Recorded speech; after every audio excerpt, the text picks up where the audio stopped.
Okay, sa punto pong ito, pag-usapan naman natin dahil ngayon po ay ang ikapitong araw ng Ramadan ng ating mga kapatid na Muslim. At para pag-usapan po yan, makakasama po si Imam Ustad Ahmad Javier at si Ustad Abdur Rahim Kilalan, ang presenter ng Islam 102. Magandang umaga po sa inyo.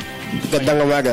Okay, ikapitong araw na po ng Ramadan, ano? Kung maalala, last week ay na-interview ko na rin po kayo, Imam, ano? So, ngayon po, ano po ba yung kaibahan ng Ramadan ngayon na napansin ninyo or ang inyong obserbasyon kung ikukumpara ng mga nakaraan, nakalipas na Ramadan? Okay, maraming salamat. Una, gusto kong kunin yung pagkakataon, magpasalamat talaga sa Good Morning Boss at na-i-express talaga ng mga kamusliman yung feeling ng Ramadan. So, itong ika-7th day ng Ramadan, kumbaga sa taong nag-business, chine-check mo yung investment mo kung lumalago o hindi. Yung mga Muslim na nagpa-fasting, nakatingin sila doon sa resulta sa kanilang puso kung nag-i-improve nga ba o nagiging matuwid ba sila sa pagsunod nila ng pagsamba o hindi. So, at so far, sa observation namin sa iba't ibang mga community dito sa Metro Manila ay nagiging maganda naman yung sinasagawang pagpapasting ng mga kamusliman. Napansin ko lang, ano, yung mga nagiging guest po namin na kapatid nating Muslim, ano, even sa, hindi po kayo, yung mga nakalipas naming mga guests, medyo kabataan talaga ang nagre-represent ngayon sa inyong relihiyon, ano. Importante ito para mapanatili ang inyong tradisyon sa mga susunod pang henerasyon. Well, positive yun para sa amin dahil si Prophet Muhammad, peace be upon him, karamihan sa mga companions, kumbaga sa Christian, merong apostle si Jesus Christ, si Prophet Muhammad, ang tawag namin sahaba o companion, ay mga kabataan. So, nagiging active sila. Sa tingin ko, malaki kinalaman ng social media kung bakit nagiging active ang mga Muslim youth sa panahon ngayon. Iyon ang isa sa dahilan. Okay. Alam nyo, kamakailan po nagkaroon ng fasting challenge, ano? Ang isa naming guest dito na si Miss Jasmine, isang kapatid na Muslim din, at sumali kami ni Carla dyan, ano, yung kumbaga hindi kakain ng buong mula sa isang alas 7 ng gabi. At medyo maraming health benefits po ito kung minsan lang naman gagawin. Ano? At matanong ko lamang po, ano po yung presenter Islam 102? Ano po yung Islam 102? Ang Islam 102 kasi isa sa mga activity o programa na pinoproduce ng Islam in Focus na pinamumunan ni Ustad Ahmad Javier. So, sa Islam 102, nakafocus kami sa mga maraming mga issues na napapanahon. So, nagbibigay kami ng Islamic point of view sa mga usapin na ito. So, dun kami nakafocus para ma-educate din yung mga kapatid naming Muslim patungkol sa mga kung anong dapat na maging tayo ng isang Muslim sa mga napapanahong issue. Okay, recently po, ano po ba yung pinag-uusapan yung issue? Eto nung I think kahapon lang, may bago kaming upload at yun ay pinag-usapan namin yung tungkol sa pagsali ng isang kapatid naming Muslim na si Ayla sa isang reality show sa isang network. At yun, diniscuss o tinalakay namin kung ano yung mga tayo ng Islam pagdating sa pagsali ng isang Muslim sa mga ganitong klaseng palabas. Okay.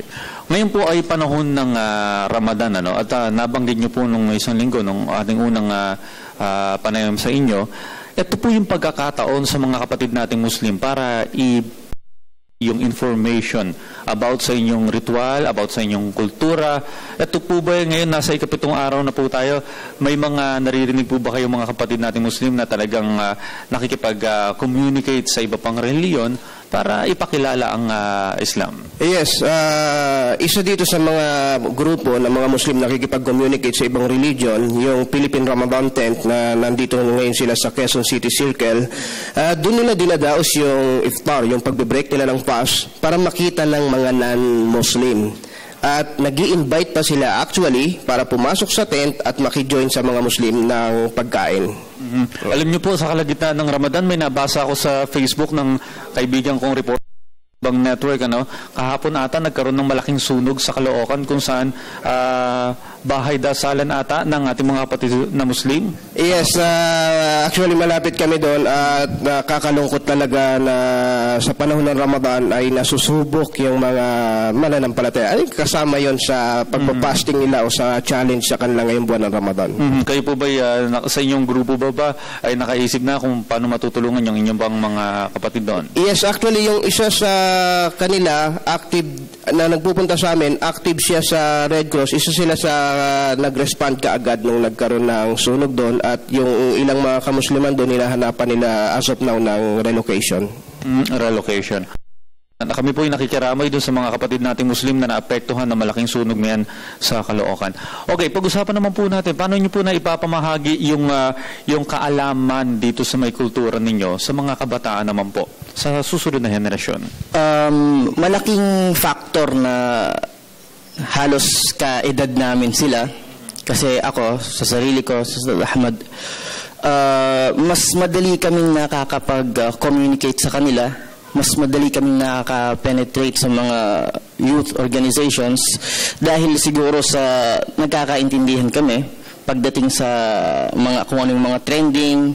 So, yun isang malaking bagay na nagagamit namin kung paano makapag-impart kami sa kanila ng mga bagay na natutunan namin, especially sa pag may kinalaman sa religion namin. Kasi hindi lahat nabibigyan ng pagkakataon sa mga Muslim na pag-aralan ang Islam sa mismong mga resources na to. So, halimbawa kami, kinailangan namin pag-aralan yung Arabic language para makapag-aralan namin direct from the sources, yung Quran, at yung sa mismo mga traditions o sunnah, mga sayings ni Prophet Muhammad sallallahu alaihi wasallam. So, ito yung mga nagagamit namin. Kaya nga, pag may mga youth organizations, Islamic youth organizations, na i-invite kami sa mga symposiums, mga iba pa mga events, na mas madali nila kaming na-approach kasi marami sa mga, sabihin natin, hindi kasi lahat ng tradition is Islamic tradition. Marami ay sabihin natin tradition ng mga tribes or tradition ng mga Muslims from the south. So sa bahagi na to na nagkakaroon kami ng pagkakataon na ma-share talaga sa kanila ano ba yung traditions na mismo tradition na galing mismo sa Prophet Muhammad, peace be upon him.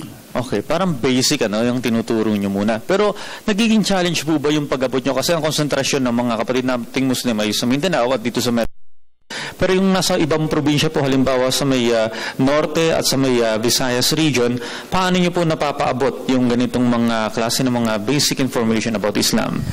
Katulad sinabi ko kanina, malaking involvement ng social media. Salamat sa Facebook, in short.